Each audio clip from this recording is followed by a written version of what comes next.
Pelatih timnas Portugal panggil bek berusia 40 tahun. Bek veteran PP dan gelandang Matheus Nunes kembali dipanggil ke dalam skuad timnas Portugal yang dipersiapkan untuk pertandingan kualifikasi Piala Eropa 2024 ketika berhadapan dengan Leicester dan juga Islandia pada pekan depan. PP sebelumnya harus absen membela timnas karena dilili cedera. Martinez menyebut bahwa bek 40 tahun itu sebagai sosok teladan yang kaya akan pengalaman. Portugal akan melawat ke Vaduz untuk ditantang Liechtenstein pada tanggal 16 November mendatang sebelum kembali ke Lisbon dan menjamu Islandia pada tanggal 19 November mendatang. Inter Milan lolos ke Piala Dunia Antar Klub 2025. Kemenangan Inter Milan 1-0 atas RB Salzburg tidak hanya meloloskan Nerazzurri ke babak 16 besar Liga Champions, tetapi juga membuat pasukan dari Simeone Inzaghi tersebut meraih tiket ke Piala Dunia Antar Klub 2025. Sky Sport Italia melaporkan, Inter telah bergabung dengan 3 klub Eropa lainnya yakni Real Madrid, Chelsea, dan juga Manchester City. UEFA memiliki 12 slot untuk Piala Dunia Antar Klub yang akan diselenggarakan di Amerika Serikat pada bulan Juni 2025 nanti. Pemenang Liga Champions dari tahun 2021 hingga tahun 2024 otomatis lolos ke turnamen tersebut, sedangkan tim lainnya ditentukan oleh peringkat klub selama periode 4 tahun. Presiden FIFA terkesima dengan atmosfer Indonesia versus Ekuador. Presiden FIFA Gianni Infantino dibuat terkesan dengan atmosfer Indonesia versus Ekuador di Piala Dunia U17. Selepas pertandingan, Infantino mengungkapkan kesannya mengenai Indonesia versus Ekuador. Dia pun memberikan sebuah apresiasi. Pertandingan yang luar biasa di Surabaya, pembukaan dari FIFA Piala Dunia U17. Indonesia versus Ekuador 1-1, stadion penuh dengan supporter, pertandingan yang intens, semuanya sesuai apa yang diharapkan oleh pendukung sepak bola, kata Infantino di dalam Instagram dari FIFA. Paolo Maldini akan jadi direktur olahraga Al-Ittihad. Legenda AC Milan Paolo Maldini dilaporkan akan segera kembali ke dunia sepak bola setelah dipecat oleh mantan klubnya pada Juni 2023. Maldini dikaitkan dengan pekerjaan sebagai direktur olahraga di klub Arab Saudi yakni Al-Ittihad. Menurut laporan dari pakar transfer Fabrizio Romano, mantan kapten AC Milan tersebut adalah kandidat teratas untuk mengambil pekerjaan itu di Al-Ittihad. Selama menjabat sebagai direktur di San Siro, Maldini dipuji karena berperan sebagai penghubung penting antara skuad tim utama dan juga dewan direksi. Ia juga dikenal sebagai pemimpin, motivator tim, dan juga mendidik para pemain.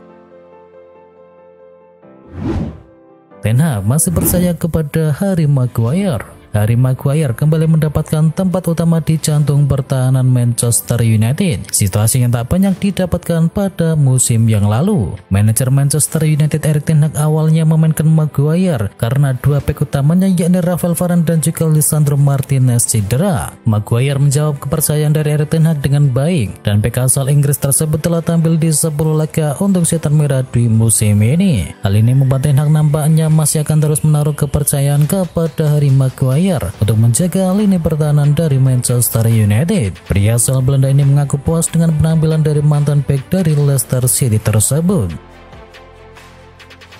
Sir Jim Ratcliffe berpeluang pimpin Manchester United mulai akhir bulan ini. Pembelian saham minoritas Manchester United yang dilakukan oleh Sir Jim Ratcliffe sudah hampir rampung pada bulan ini. Ia diprediksi sudah bisa menjadi salah satu bos Setan Merah pada akhir bulan. Finalisasi kesepakatan disebut bisa tuntas sebelum Manchester United bertamu ke Goodison Park untuk melawan Everton pada tanggal 26 November mendatang atau 2 pekan lagi. Sir Jim Ratcliffe bukanlah orang yang baru di dunia sepak bola. Sebelumnya ia sudah memiliki 2 klub yakni Ognes di Prancis dan juga Lausanne di Swiss.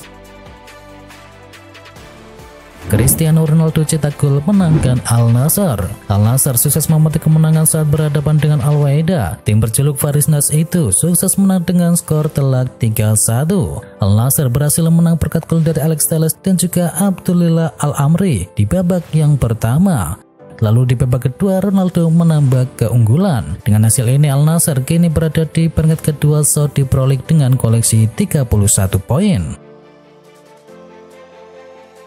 Tottenham kembali ke setelan pabrik. Tottenham Hotspur kalah 1-2 di kandang Wolverhampton Wanderers. Wolverhampton menang dramatis usai comeback berkat 2 gol di menit-menit akhir laga. Tim tamu unggul cepat ketika laga baru berjalan 3 menit lewat Brennan Johnson. Wolverhampton kemudian membalas lewat gol di masa injury time yang dicetakkan oleh Pablo Sarabia dan juga Mario Lemina. Tanpa James Maddison dan juga Mickey van de Ven, Tottenham kembali ke setelan pabrik setelah sempat menjadi tim yang paling lama belum terkalahkan pada musim ini.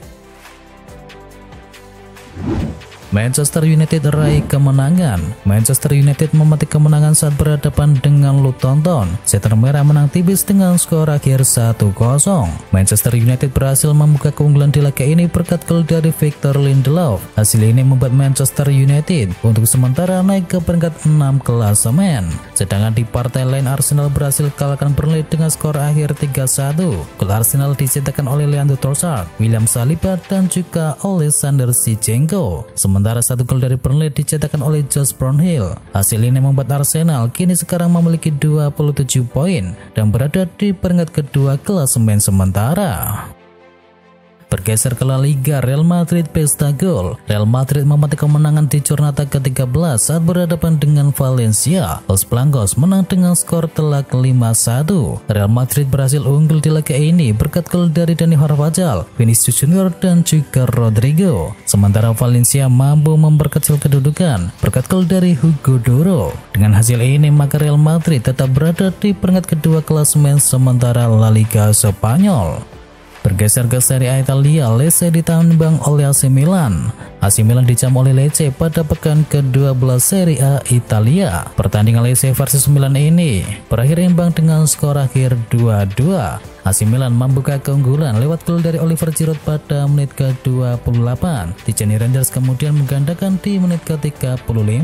Keunggulan AC Milan musnah setelah tim tuan rumah mencetakkan 2 gol balasan melalui Nicolas Sansone dan juga Lemek Banda. Hasil ini membuat Milan kini memiliki 23 poin dan berada di peringkat 3 klasemen sementara. Sedangkan hasil yang lain, Juventus memetik kemenangan ketika bertemu dengan Cagliari. Sinyonya tua menang dengan skor tipis 2-1. Juve berhasil unggul di laga ini berkat gol dari Gleison Bremer dan juga Daniel Rugani di babak yang kedua. Dan Cagliari hanya mampu memperkecil kedudukan berkat gol dari Alberto Dossena. Hasil ini untuk sementara membuat Juventus mengikuti Inter Milan yang berada di puncak klasemen. Laga ke-100 Giroud cetak gol, kartu merah dan AC Milan imbang. Milan gagal menang dan harus puas dengan 1 poin. Sementara Giroud malah merusak momen spesial laga ke-100 dalam seragam AC Milan. Sejauh ini Oliver Giroud sudah membuat 40 gol dan juga 14 assist dalam periode tersebut. Untuk musim ini saja Giroud sudah terlibat dalam hadirnya 7 gol dan 3 assist di 5 besar Liga Dunia. Dan dia menjadi pemain tertua yang mencapai statistik sebagus itu. Milan diimbangi Lecce, Pioli out kini menggema. AC Milan gagal menang atas Lecce meski sempat unggul 2 gol lebih dahulu. Hasil ini membuat desakan agar Stefano Pioli mundur semakin kuat. Rossoneri sudah tidak menang dalam 4 pertandingan secara beruntun di Serie A Italia dengan mencatatkan 2 kali hasil imbang dan 2 kali kalah. Supporter AC Milan pun menyuarakan kekecewaannya di media sosial dengan mendesak agar Pioli meletakkan jabatannya, dan tagar hashtag Pioli out kini sempat trending di Twitter. Harry Kane menggila di Bundesliga Jerman. Harry Kane kembali membuat gol saat Bayern Munchen menang 4-2 atas Heidenheim dalam lanjutan Bundesliga di Allianz Arena. Striker asal Inggris tersebut menyumbangkan 2 gol pada laga itu. Kane kini total sudah mengemaskan 17 gol di Bundesliga Jerman. Dia tercatat sebagai pemain pertama dalam sejarah Bundesliga yang mencetakkan 17 gol dalam 11 pertandingan pertama, melewati rekor Robert Lewandowski yang membuat 16 gol pada musim 2019-2020. Jumlah gol Kane di Bundesliga sejauh ini bahkan sudah melampaui top skor di musim lalu. Niklas Füllkrug dan juga Christopher Nkunku yang berbagi gelar top skor pada musim lalu hanya mencetakkan 16 gol saja di sepanjang musim.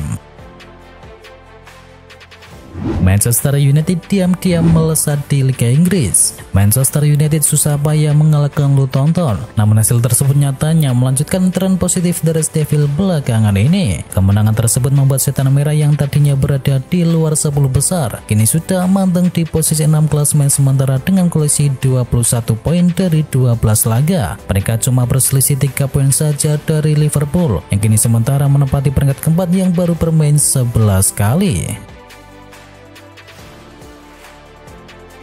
Højlund dan Christian Eriksen jadi tumbal kemenangan Setan Merah. Kemenangan 1-0 Manchester United atas Luton kini memakan korban baru. Dua pemain Setan Merah yakni Christian Eriksen dan juga Rasmus Højlund harus tumbang akibat cedera. Dikonfirmasi sosial laga, Ten Hag belum bisa memastikan kondisi dari Eriksen dan juga Højlund. Ia menyebut butuh waktu sekitar 24 jam untuk memastikan kondisi kedua pemainnya tersebut. Dikabarkan mereka berdua mengalami cedera hamstring.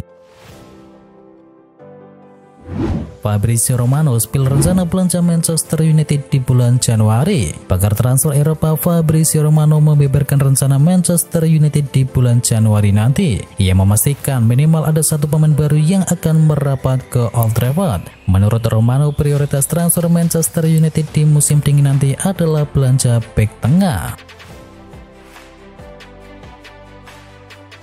Calvin Phillips berminat pindah ke Juventus. Calvin Phillips disebut berminat untuk pindah ke Juventus apabila meninggalkan Manchester City. Pemain yang berposisi sebagai gelandang itu masih jarang mendapatkan waktu bermain. Perwakilan Bianconeri juga diklaim telah datang ke London untuk mengadakan pertemuan dengan perwakilan dari sang pemain, dan pertemuan itu memberikan hasil positif. Calvin Phillips disebut berminat untuk bisa melanjutkan karirnya di Italia. Manchester City hidupkan minat kepada Lucas Paqueta. Klub Liga Inggris Manchester City nampaknya masih kesengsem pada sosok Lucas Paqueta. The Citizen dilaporkan akan kembali mencoba untuk bisa mendatangkan sang gelandang di tahun 2024 nanti. Menurut laporan tersebut, Pep Guardiola memproyeksikan Paqueta sebagai pengganti dari Kevin De Bruyne. The Citizen dilaporkan siap membayar sekitar 80 juta pounds dan mereka menilai tawaran itu sudah cukup banyak untuk bisa mendatangkan sang pemain. Real Madrid terbuka untuk datangkan Erling Haaland tahun depan. Real Madrid terbuka untuk bisa mendatangkan mesin gol Manchester City yakni Erling Haaland pada tahun 2024 nanti. Dilansir dari Football Espanya, Madrid siap memenuhi klausul pelepasan 200 juta euro pada tahun 2024. Langkah itu akan dilakukan setelah mereka sudah dipastikan mundur dalam perburuan Kylian Mbappe. Kabar terbaru dari Diario AS, agen Haaland yakni Rafael Pimenta pergi ke Madrid baru-baru ini.